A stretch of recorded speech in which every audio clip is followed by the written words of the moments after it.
Hi, students. Hey. Okay, this is going to take a minute, so get comfortable.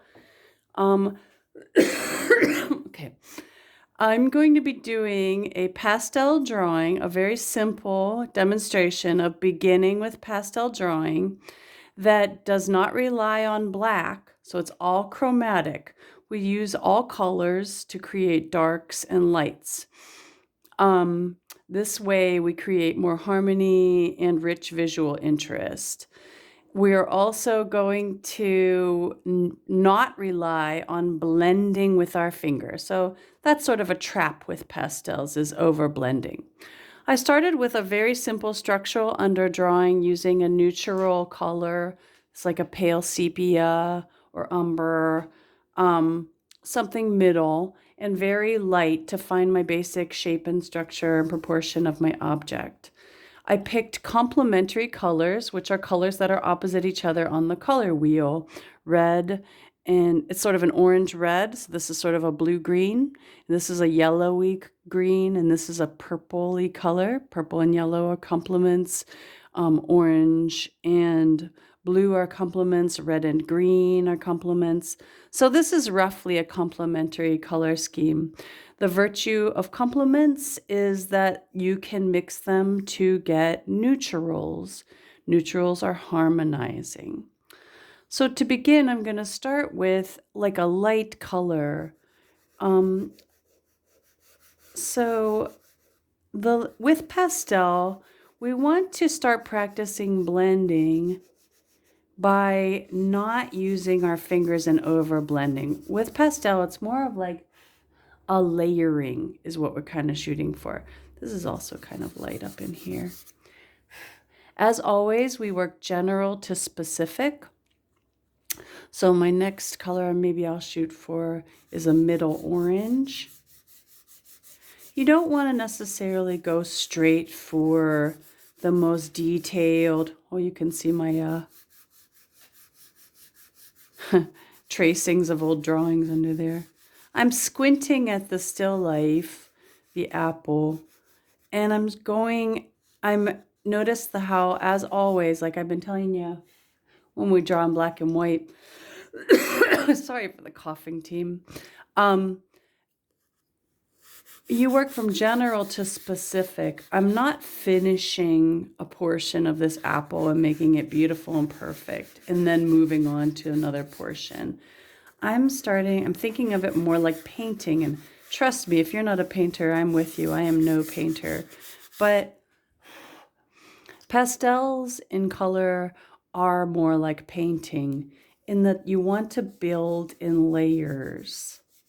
If you blend too much with your fingers, what happens is it's really tempting to do, but things can get muddy.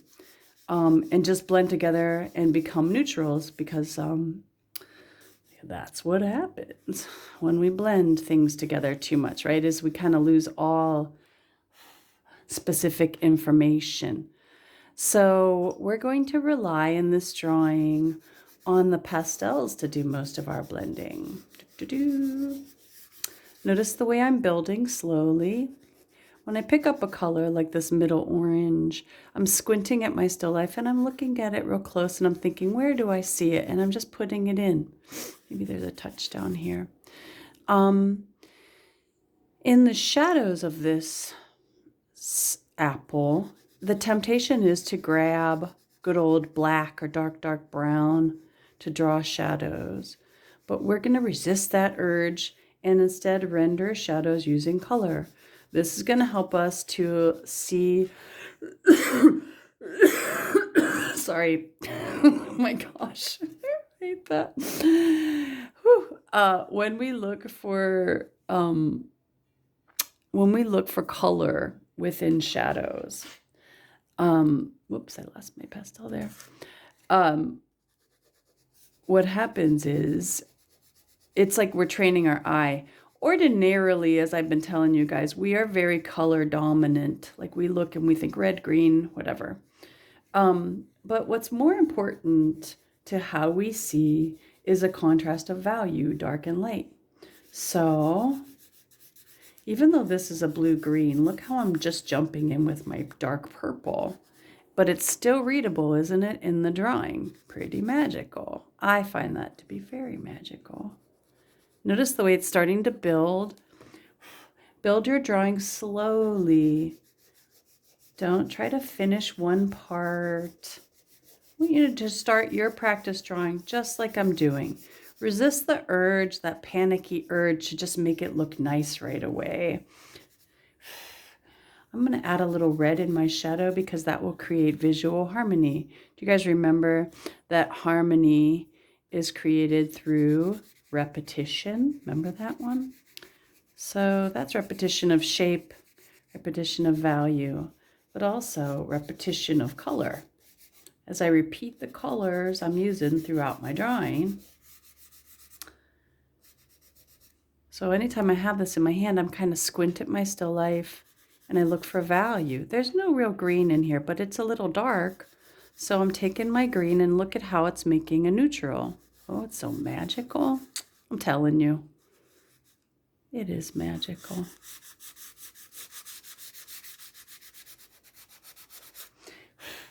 I haven't blended at all. I want you to practice not blending with your finger. Use just your drawing tool to blend. Meaning, this is called optical blending. By just drawing a color on top of another color, it blends and our eye will blend it and our eye will start to see, ooh, isn't that magical, you guys? Oh la. Our eye will start to see new colors. It will mix it in our brain. Optical blending, we love it. It's actually a lot more beautiful than using your finger. If I were to blend this all with my finger right now, which I'm kind of tempted to do just to show you, it might look really smooth, but what would happen is it would look way less realistic. It would start to look kind of like a blurry, soft focus, like I had some sort of weird filter on there that made nothing real. Notice the way I preserved the lights in my drawing. I didn't go over them with the darks. I can bring my light pastel and bring it over the darks, but it will blend them and it will lighten them, but it won't bring back a lot of light. So you want to preserve your lightest areas and not draw on them. You start sort of preserve them by finding them early in the drawing with your light pastels. Ooh, can you guys see it coming together? Beautiful, as my auntie says. She never says beautiful, she says it's beautiful. Oh, auntie. All right, I'm going back into my darks and I'm squinting.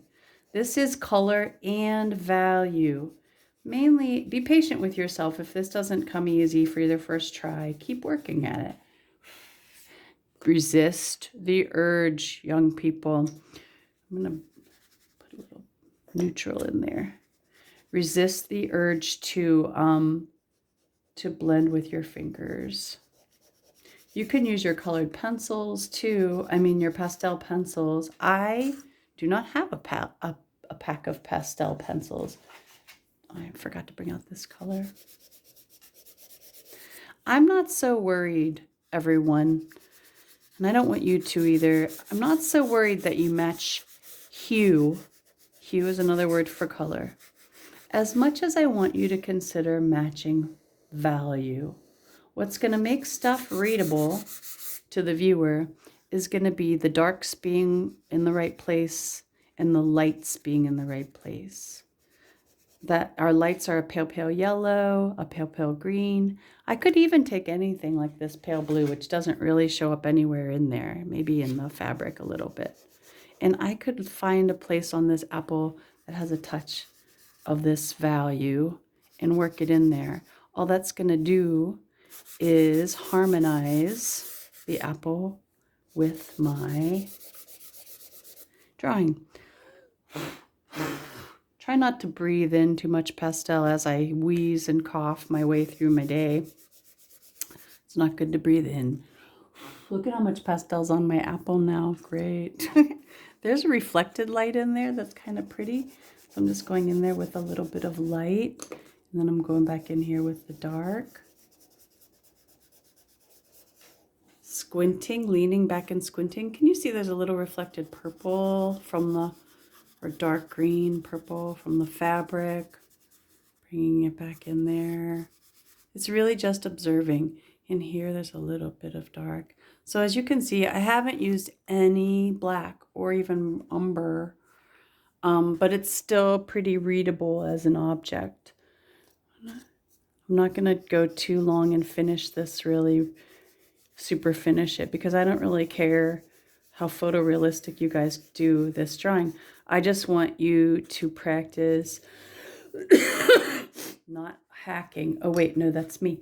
I want you to practice squinting, matching value, creating darks by mixing complements,